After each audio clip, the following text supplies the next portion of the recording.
جو اللہ کی نافرمانی کرے گا اس کا وہاں کوئی سہارا نہیں ہے۔ اسی فریب میں امت محمدیہ بھی مبتلا ہے۔ ایسا ہی ہے ہم جو امت محمدیہ ہیں، ہم بھی اسی فریب اور دھوکے کا شکار ہیں کہ ہم بھی آخرت سے ہمارا کوئی حساب کتاب نہیں لیا جائے گا، ہم جنت میں ہی جائیں گے، کیونکہ یہ لاڈلی قوم ہے۔ لاڈلی قوم تو بنی اسرائیل بھی تھی۔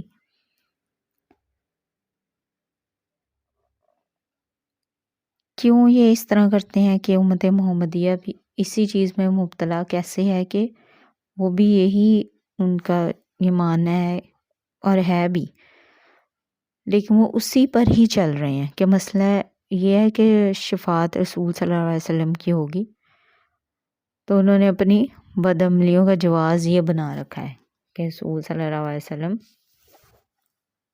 اپنی امت کی شفاعت کریں گے، سفارش کریں گے، اور وہ واقعی کریں گے، لیکن اس کا مطلب یہ نہیں ہے کہ آپ شرک، بدعت، غلط کام، غلط اعمال کی طرف چل پڑیں۔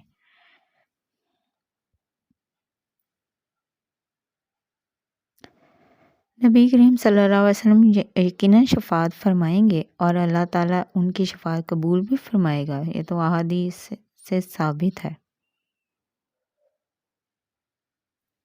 لیکن یہ بھی احادیث میں آتا ہے کہ بدعات کے جو مرتکب ہیں لوگ وہ اس سے محروم رہیں گے۔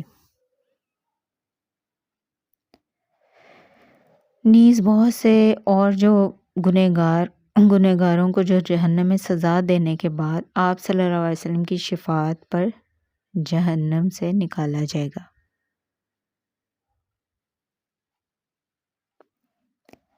آل فرعون سے مراد صرف فرعون اور اس کے اہل خانہ ہی نہیں بلکہ فرعون کے تمام پیروکار ہیں۔ فرعون کے جتنی بھی قوم تھی وہ اسی میں شامل ہے۔ جیسا کہ ہم نے آگے یہ پڑھا ہے، اغرقنا آل فرعون، ہم نے آل فرعون کو غرق کر دیا۔ یہ غرق ہونے والے فرعون کے گھر والے ہی نہیں تھے، اس کے جو دیگر اور دوسرے پیروکار تھے وہ بھی شامل تھے۔ انشاءاللہ اس کی مزید تفصیل سورہ احزاب میں بھی آئے گی، تب ہم تفصیل سے پڑھیں گے اس کو۔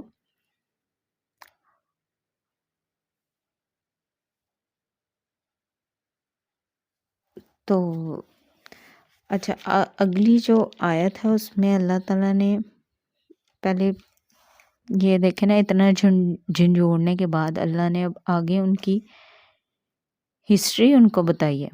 آگے مسلسل کئی رکوع بنی اسرائیل کی ہسٹری چلے گی جو ان کی تاریخ میں بڑے بڑے واقعات ہوئے تھے، جیسے کہ ڈاکٹر اسرار احمد صاحب کہا کرتے تھے کہ یہ پڑھتے ہوئے اسے ہسٹری کے طور پر نہ پڑھیے گا،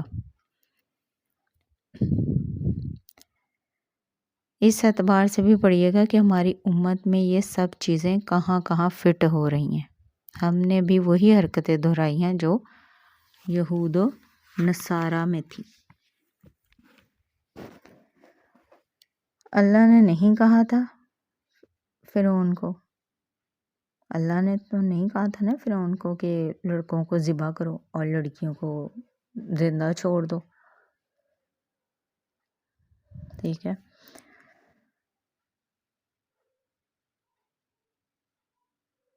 اس لیے کیوں نہیں؟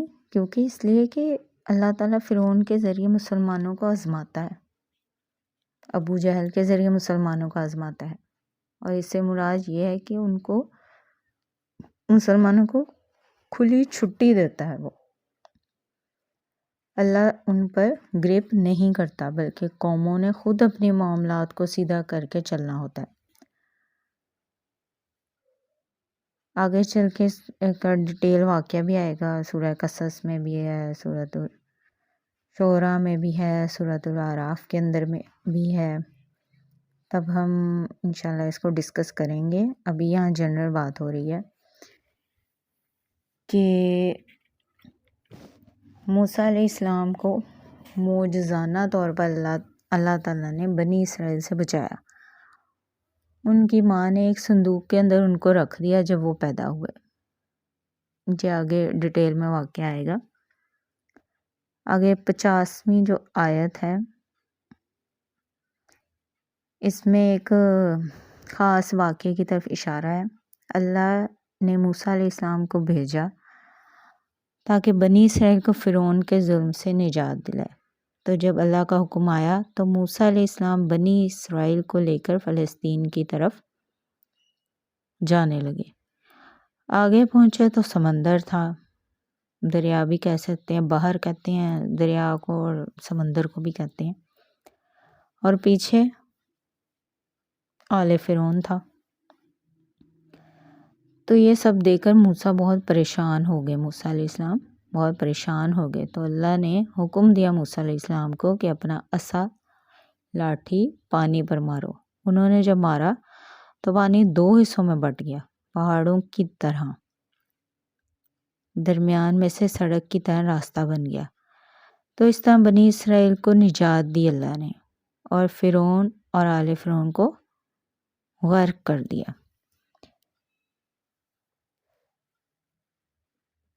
اس سے ہمیں کیا پتہ چلتا ہے کہ اللہ جب انسان کو کسی مصیبت سے نکالنا چاہتا ہے تو ایسے ایسے اسباب پیدا کر دیتا ہے جہاں انسانی عقل میں بھی نہیں آتی۔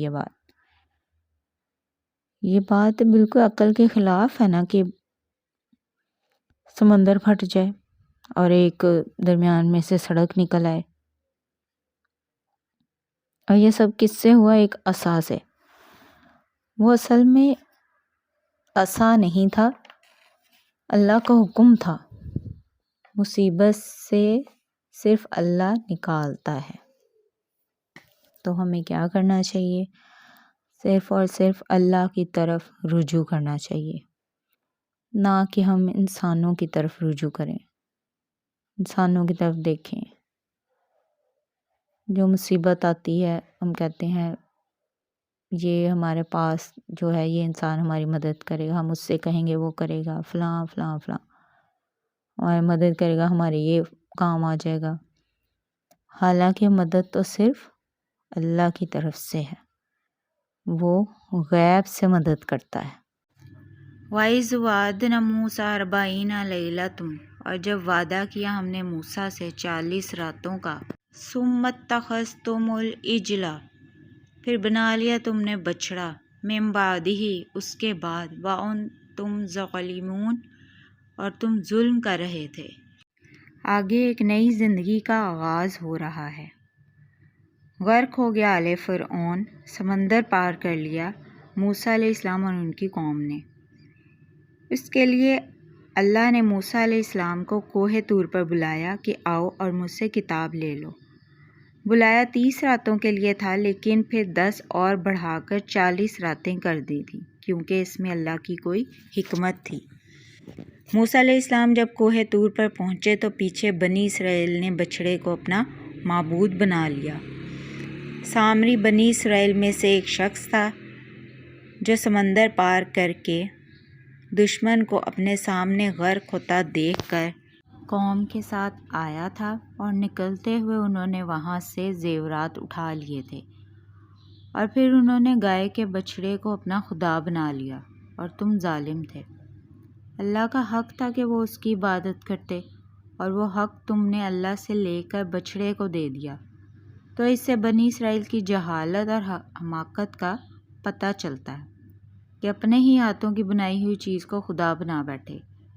سامری نے جب بچڑا بنایا تو کہنے لگا کہ یہ تمہارا اور ہمارا خدا ہے، اور موسیٰ علیہ السلام کے خدا کو وہ بھول گیا، حالانکہ یہ ایک آزمائش تھی۔ موسیٰ علیہ السلام تو رات کی خاطر 40 راتیں اپنی قوم کو چھوڑ کر کوہ طور پر رہے۔ اللہ نے ان کو بلایا تھا تورات کے لیے۔ یہ کتاب تو اللہ 1-2 دن میں بھی دے سکتا تھا، لیکن یہ اللہ کی ایک حکمت تھی کہ 40 راتوں میں یہ پوری کی گئی۔ جب موسیٰ علیہ السلام واپس آئے تو قوم جو ہے وہ ایک بچھڑے کی پوجا کرنے لگی۔ ثم عفونا عنکم من بعد ذلک لعلکم تشکرون، پھر معاف کر دیا ہم نے تم کو اس کے بعد تاکہ تم شکر گزار بنو۔ وَإِذْ آتَيْنَا مُوسَى الْكِتَابَ وَالْفُرْقَانَ لَعَلَّكُمْ تَهْتَدُونَ، اور جب دی ہم نے موسیٰ کو کتاب اور فرقان تاکہ تم ہدایت حاصل کرو۔ وَإِذْ قَالَ مُوسَىٰ لِقَوْمِهِ يَا قَوْمِ إِنَّكُمْ ظَلَمْتُمْ أَنفُسَكُمْ، اور جب کہا موسیٰ نے اپنی قوم سے، اے میری قوم، بے شک تم نے ظلم کیا اپنی جانوں پر، بِاتِّخَاذِكُمُ الْعِجْلَ فَتُوبُوا إِلَىٰ بَارِئِكُمْ فَاقْتُلُوا أَنفُسَكُمْ، بنا کر بچھڑے کو، پس توبہ کرو اپنے پیدا کرنے والے سے، پھر قتل کرو اپنوں کو، ذَلِكُمْ خَيْرٌ لَكُمْ عِندَ بَارِئِكُمْ، یہی بہتر ہے تمہارے حق میں تمہارے خالق کے نزدیک۔ فَتَابَ عَلَيْكُمْ، پھر معاف کر دیا اس نے تمہیں، إِنَّهُ هُوَ التَّوَّابُ الرَّحِيمُ، بے شک وہ بڑا معاف کرنے والا بڑا مہربان ہے۔ وَإِذْ قُلْتُمْ يَا مُوسَىٰ لَن نُّؤْمِنَ لَكَ، اور جب کہا تم نے اے موسیٰ ہرگز نہیں ہم ایمان لائیں گے تجھ پر، حَتَّىٰ نَرَوْا اللَّهَ جَهْرَةً، حتیٰ کہ دیکھ نہ لیں ہم اللہ کا چہرہ۔ فَأَخَذَتْكُمْ، تو پکڑ لیا تم کو، صَاعِقَةُ، ایک کڑک نے، وَأَنْتُمْ تَنظُرُونَ، اور تم دیکھ رہے تھے۔ ثُمَّ بَعَثْنَاكُمْ، پھر زندہ کر دیا ہم نے تم کو، من بعد اس کے، موتکم، تمہاری موت کے، لعلکم تشکرون، تاکہ تم شکر گزار بنو۔